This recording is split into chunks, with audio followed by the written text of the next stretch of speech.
Assalamualaikum warahmatullahi wabarakatuh. Alhamdulillahirabbil alamin wa bihi nasta'in ala umuri dunya waddin. Wassalatu wassalamu ala asrofil anbiya'i mursalin wa ala alihi washabbihi ajmain amma ba'du. Yang terhormat kepada Bapak Zainul Muttaqin MH selaku dosen pengampu mata kuliah pembelajaran fikih kelas PAI 6C, yang saya banggakan kepada rekan-rekan PAI 6C Yayan Tulungagung. Pertama-tama marilah kita panjatkan puji syukur atas kehadirat Allah Subhanahu wa taala yang telah memberikan limpahan rahmat dan hidayatnya sehingga sampai saat ini kita diberikan kesehatan jasmani maupun rohani. Yang khususnya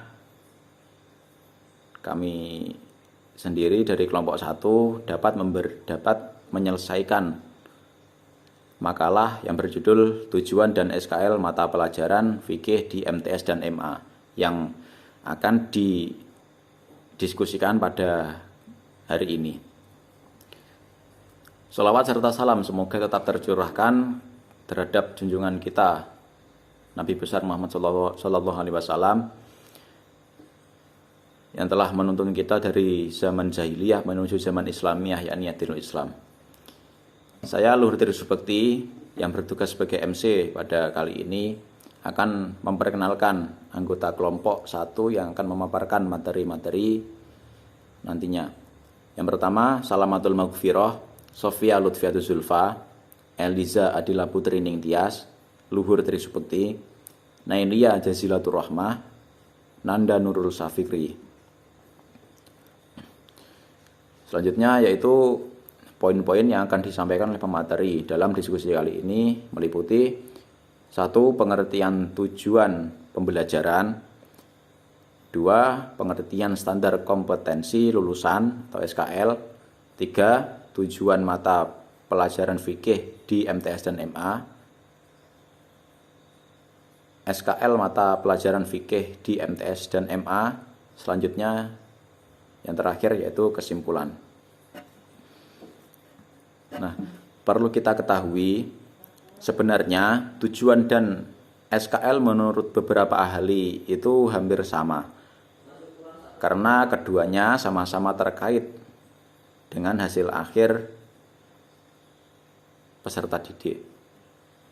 Selanjutnya yaitu beberapa perbedaan antara tujuan dan SKL yang mungkin saja belum dari kita ada yang belum mengetahuinya akan dipaparkan oleh pemateri dalam presentasi kali ini. Di sini saya akan memaparkan materi mengenai pengertian tujuan pembelajaran. Kata pembelajaran itu sendiri sengaja dipakai sebagai padanan kata yang berasal dari bahasa Inggris yaitu interaction. Kata interaction memiliki pengertian yang sangat luas daripada pengajaran. Arti kata pengajaran itu dalam konteks antara guru dengan murid dalam suatu ruangan yang secara formal.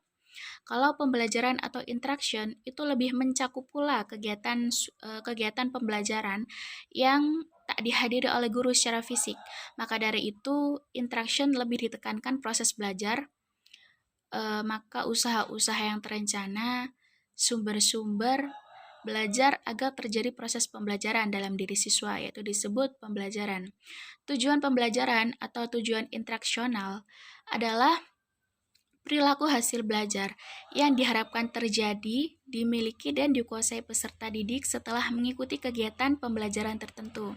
Ada pengertian lain yang menyebutkan bahwa tujuan pembelajaran adalah menyatakan keterampilan atau konsep yang diharapkan dikuasai peserta didik pada akhir pembelajaran periode. Terima kasih. Kemudian standar kompetensi lulusan. Standar kompetensi lulusan atau SKL adalah kriteria mengenai kualifikasi kemampuan lulusan yang mencakup sikap, pengetahuan, dan keterampilan yang digunakan sebagai pedoman penilaian dalam menentukan kelulusan peserta didik dari suatu pendidikan. Standar kompetensi lulusan atau SKL dalam kurikulum 2013 diatur di dalam Permendikbud nomor 54 tahun 2013.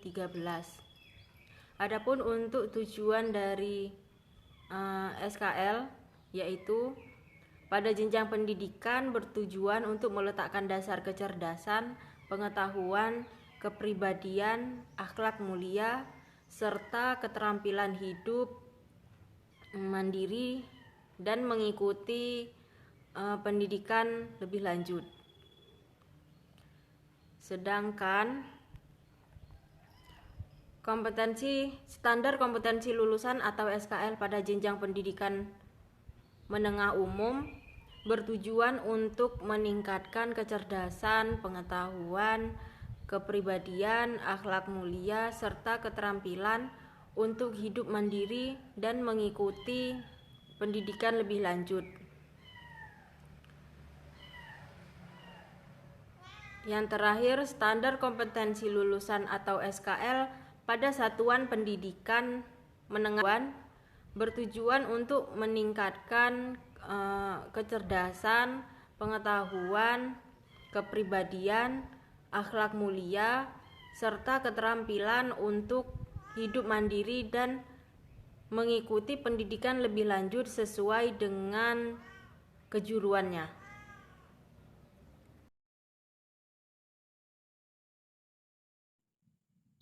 Saya akan menjelaskan tujuan pembelajaran fikih, MTS, dan MA.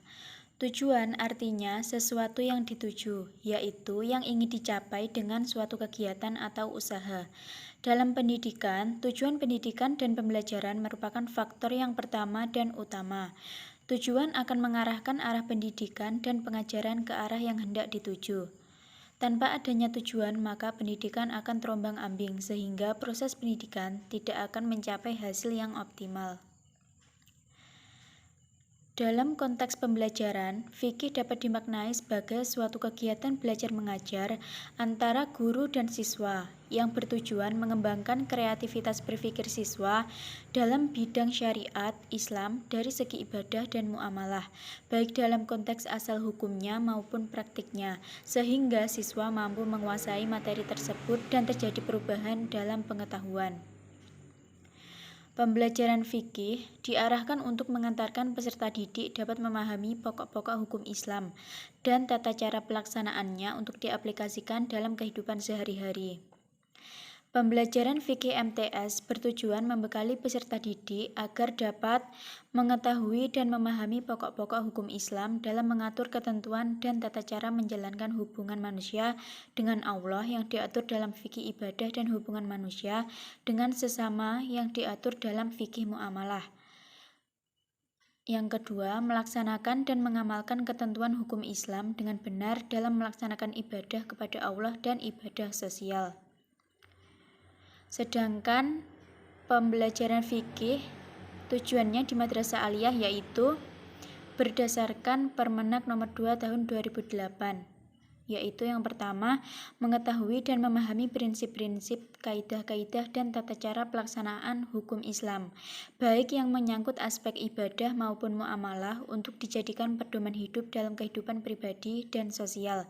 Dan yang kedua, melaksanakan dan mengamalkan ketentuan hukum Islam dengan benar dan baik, sebagai perwujudan dari ketaatan dalam menjalankan agama Islam baik dalam hubungan manusia dengan Allah, dengan diri manusia itu sendiri, sesama manusia, dan makhluk lainnya maupun hubungan dengan lingkungannya.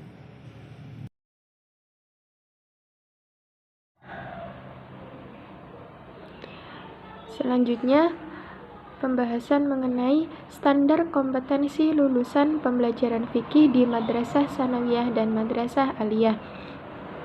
Adapun standar kompetensi lulusan pembelajaran fikih di Madrasah Tsanawiyah sebagaimana tercantum dalam Peraturan Menteri Agama Nomor 2 Tahun 2008 Bab 1 tentang standar kompetensi lulusan mata pelajaran fikih tingkat MTS adalah memahami ketentuan hukum Islam yang berkaitan dengan ibadah mahdoh dan muamalah serta dapat mempraktikkan dengan benar dalam kehidupan sehari-hari. Adapun standar kompetensi lulusan pembelajaran fikih di Madrasah Aliyah sebagaimana tercantum dalam Peraturan Menteri Agama Republik Indonesia Nomor 2 Tahun 2008 adalah siswa dapat memahami dan menerapkan sumber hukum Islam dan hukum taklifi, prinsip-prinsip ibadah dan syariat Islam, fikih ibadah, muamalah, munakahat, mawaris, jinayah, siyasah, serta dasar istinbat dan kaidah usul fikih.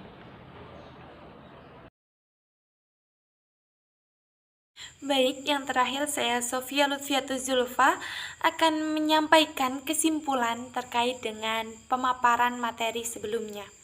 Yang pertama terkait dengan tujuan atau pengertian tujuan. Yang dimaksudkan di sini adalah perilaku hasil belajar, keterampilan maupun konsep yang diharapkan dapat dikuasai peserta didik setelah mengikuti kegiatan pembelajaran. Yang kedua, pengertian SKL. SKL di sini yakni kriteria mengenai kualifikasi kemampuan lulusan yang meliputi sikap, keterampilan, maupun pengetahuan, yang mana hal ini dijadikan pedoman penilaian penentuan kelulusan peserta didik dalam satuan pendidikan. Yang ketiga, terkait dengan tujuan mata pelajaran fikih di tingkat MTS dan MA. Di tingkat MTS ada dua tujuan, yakni yang pertama, mengetahui dan memahami pokok-pokok hukum Islam yang berkaitan dengan hubungan manusia dengan Allah yang dinamakan ibadah, dan hubungan antar manusia dengan manusia yang disebut dengan muamalah. Yang kedua, melaksanakan dan mengamalkan pokok-pokok hukum Islam yang telah dipelajari, yang telah diketahui dalam kehidupan sehari-hari. Nah, hal ini diharapkan dapat menumbuhkan jiwa disiplin dan tanggung jawab sosial yang tinggi. Yang kemudian, tujuan mata pelajaran fikih di tingkat MA juga ada dua, yakni yang pertama, mengetahui dan memahami kaidah-kaidah dan juga prinsip-prinsip maupun tata cara pelaksanaan hukum Islam yang menyangkut aspek ibadah juga muamalah. Dan yang kedua, melaksanakan dan mengamalkan segala bentuk ketentuan hukum Islam yang telah didapatkan sebagai wujud dari ketaatan dalam menjalankan keimanan kepada Allah. Seperti itu. Kemudian yang terakhir terkait dengan SKL mata pelajaran fikih di tingkat MTS dan MA. Yang pertama, di tingkat MTS yakni siswa diharapkan memahami ketentuan hukum Islam yang berkaitan dengan ibadah mahdhoh dan muamalah, serta dapat mempraktikkannya dalam kehidupan sehari-hari. Sedangkan di tingkat MA, SKL-nya yakni siswa dapat memahami dan menerapkan sumber hukum Islam dan hukum taklifi, prinsip-prinsip ibadah dan syariat dalam Islam, fikih ibadah, muamalah, munakahah, mawaris, jinayah, siyasah, serta dasar-dasar istinbat dan kaidah usul fikih. Nah, jadi sebenarnya antara tujuan dan SKL ini tidak berbeda jauh, tapi pada dasarnya tetap berbeda. Yakni kalau tujuan itu merupakan perilaku atau pengetahuan konsep yang diharapkan dapat dikuasai peserta didik, sedangkan SKL ini adalah kriteria atau pedoman penilaian untuk menentukan kelulusan peserta didik dalam satuan pendidikan. Seperti itu. Terima kasih. Cukup sekian yang dapat kelompok kami sampaikan. Jika ada paham atau mungkin saran dan kritik, silahkan teman-teman untuk langsung mengungkapkannya di WA grup pembelajaran fikih PAI 6C. Sekian dari kami, terima kasih. Wassalamualaikum warahmatullahi wabarakatuh.